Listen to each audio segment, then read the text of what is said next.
Xin chào các bạn, em đây. Gần đây chúng ta thấy rằng là cộng đồng mạng đang dậy sóng bởi vì liên tiếp khá là nhiều những vụ xâm hại trẻ nhỏ và kể cả những bạn gái. Bên cạnh việc làm lên án một cách văn minh và chờ đợi pháp luật sẽ nghiêm trị, thì có một việc mà em nghĩ là chúng ta chắc chắn cần phải làm, đó là tìm cách để tự bảo vệ chính mình. Và em thì rất không đồng tình với chuyện là chúng ta phải ngụy trang theo kiểu làm xấu bản thân mình đi để không ai dòm ngó và không ai xâm hại đến mình. Vì rõ ràng như thế tức là chúng ta đang đi ngược lại với cả văn minh của loài người. Quyền tự do mà, ai cũng có quyền là trở nên đẹp hơn, đúng không? Nam hay là nữ cũng như vậy. Vậy thì đây là những món đồ chúng ta hoàn toàn có thể sắm được và có thể sẽ hữu ích trong những tình huống xấu. Trước khi theo dõi tiếp thì các bạn nhớ đừng quên subscribe YouTube channel của Happy Skin nhé.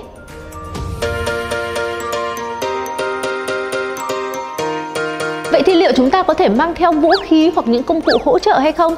Trước hết hãy tìm hiểu những quy định để không vi phạm pháp luật. Theo pháp lệnh 16/2011 UBTV-QH12 của Ủy ban Thường vụ Quốc hội về việc quản lý sử dụng vũ khí, vật liệu nổ và công cụ hỗ trợ, nghiêm cấm hành vi chế tạo, tàng trữ, vận chuyển, sử dụng, mua bán, nhập khẩu, xuất khẩu trái phép hoặc chiếm đoạt vũ khí, vật liệu nổ, công cụ hỗ trợ. Vũ khí bao gồm có vũ khí quân dụng, súng săn, vũ khí thô sơ, vũ khí thể thao và các loại vũ khí khác có tính năng tác dụng tương tự. Vật liệu nổ thì bao gồm có thuốc nổ và các phụ kiện nổ. Các công cụ hỗ trợ thì bao gồm có các loại súng để bắn đạn nhựa, đạn cao su, hơi cay, hơi ngạt, chất độc, chất gây mê, từ trường laser, pháo hiệu và các loại đạn sử dụng cho các loại súng này. Các loại phương tiện xịt hơi cay, hơi ngạt, chất độc, chất gây mê, chất gây ngứa, các loại lựu đạn khói, lựu đạn cay, quả nổ, các loại dùi cui điện, dùi cui cao su, dùi cui kim loại, khóa số 8, bàn trông, dây đinh gai, áo giáp, găng tay điện, găng tay bắt dao, lá chắn, mũ chống đạn, động vật nghiệp vụ.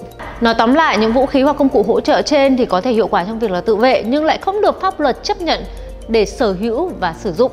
Thậm chí là dao được xếp vào loại đó là vũ khí thô sơ thì chúng ta có thể sở hữu nhưng cũng không được phép là sử dụng. Và nếu mà chót chúng ta có mang theo người và chúng ta có sử dụng đi chăng nữa thì các bạn nên là phải tìm được một luật sư thật là tốt để bảo vệ mình trước tòa án. Và ngoài ra một điều nữa mà em cũng rất là cảnh báo các bạn nếu có sử dụng những công cụ này, đó là nếu chúng ta không quen sử dụng đôi khi chúng ta sẽ bị khống chế ngược, thậm chí chỉ là sử dụng dao bấm thôi cũng có thể là sẽ bị khống chế ngược.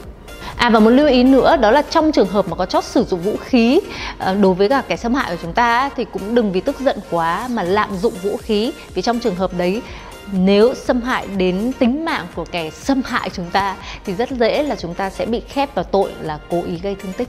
Nghe có vẻ đến muốn tự vệ cũng khó khăn đúng không? Nhưng mà yên tâm, bởi vì em nghĩ là sẽ có những giải pháp khác nhẹ nhàng, đơn giản hơn mà vẫn có thể bảo vệ chúng ta. Sản phẩm đầu tiên ở trong túi của chúng ta có thể mang theo và sử dụng đó chính là các thể loại xịt như là xịt muỗi này, xịt khử mùi này, rồi nước hoa, xịt tóc. Vì chúng ta không thể sử dụng bình xịt cay được nên là chúng ta có thể sử dụng những sản phẩm này để thay thế. Có rất là nhiều kích thước khác nhau nhưng mà em nghĩ là một cái bình xịt tầm như thế này thì là hợp lý nhất. Và có một số các bạn thì chia sẻ việc là sử dụng xịt nước hoa để mà bảo vệ chính mình, nhưng mà em cũng đã thử rồi và các bạn phải cẩn trọng một chút xíu, bởi vì em thấy là thứ nhất là cái tia của những chai xịt nước hoa thì khá là yếu, nhẹ lắm, mà xịt vào như thế này thì có thể là sẽ khiến cho đối phương bất ngờ và choáng váng trong một vài giây thôi, nhưng mà cũng không đáng kể.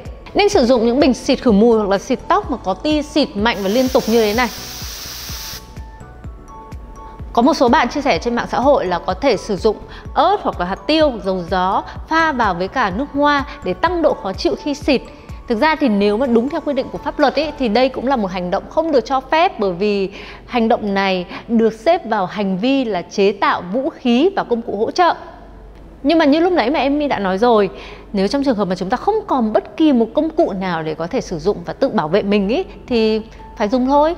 Mình nhớ là đừng để nguy hiểm đến tính mạng của kẻ xâm hại, và nếu có ra tòa thì kiếm một luật sư tốt để bảo vệ chúng ta.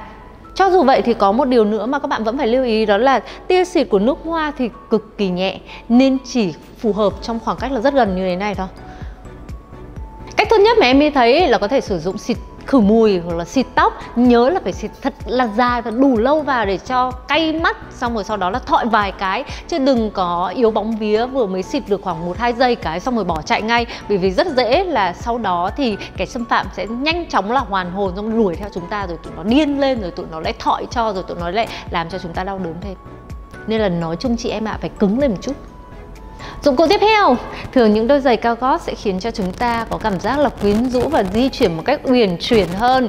Trong những tình huống này thì cũng có thể phát huy tác dụng. Các bạn ấy nhớ rằng là nói chung ý, cái này thì cũng không thể nói trước được, nhưng mà em nghĩ là không nên sử dụng những loại xăng đan mà phải cài buộc như thế này đâu, bởi vì là lúc đấy được cuống lắm, mình cũng chả có thời gian để mà cởi đâu.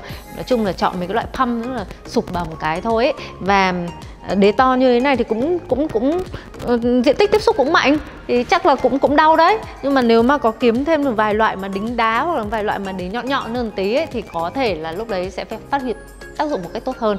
Thì thêm một cái nữa là sau ngày hôm nay thì em quyết định là đã đăng ký tập weightlifting và giảm thời gian chạy bộ lại và tăng thời gian tập weightlifting. Bởi vì là em có nói chuyện với cả một bác sĩ thẩm mỹ của Hàn Quốc, thì anh ấy cũng khuyên rằng là phụ nữ thì nên tập weightlifting, bởi vì là sẽ khiến cho chúng ta trở nên khỏe mạnh hơn, da đòn cũng sẽ mạnh mẽ hơn. Và cái thứ hai nữa là những người tập weightlifting một cách lâu dài thì sẽ sống lâu và trẻ đẹp hơn. Trong trường hợp nếu bạn không sử dụng giày cao gót thì sao? Hãy thủ sẵn một chiếc bút bi hoặc là bút chì mà đầu nhọn. Và nhớ là nếu mà bút bi trước khi dùng á, thì đủ bình tĩnh và tập trước thói quen. Đấy, ấn như thế này đã rồi hẵng dùng. Và chúng ta có thể dùng trên những vùng mà da mềm, ví dụ chẳng hạn như là gáy này, rồi là ổ cổ này, ví dụ như là ở ngực này, hoặc là vào tay. Và vì khả năng sát thương của bút bi không cao, trừ phi là các bạn đâm vào mắt. Còn nếu không ấy, các bạn hoàn toàn là các bạn có thể đâm vài lần để cho tác động đủ mạnh, đủ lâu thì chúng ta có thể chạy thoát được.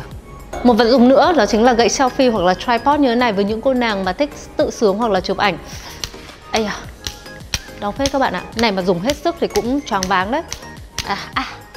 Còn nếu mà rơi vào tình huống xấu khi mà ngồi trên xe máy á, thì mũ bảo hiểm. Nhớ nha, tập trước nha cả nhà.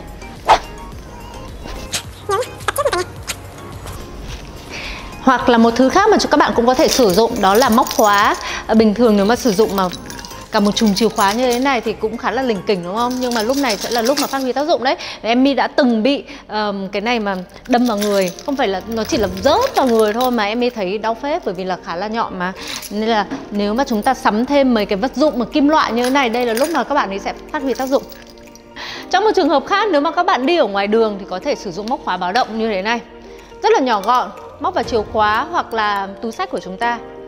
Mà trông thì có vẻ đơn giản như thế này không? Chúng ta sẽ thử xem làm sức mạnh của nó đến đâu nhá.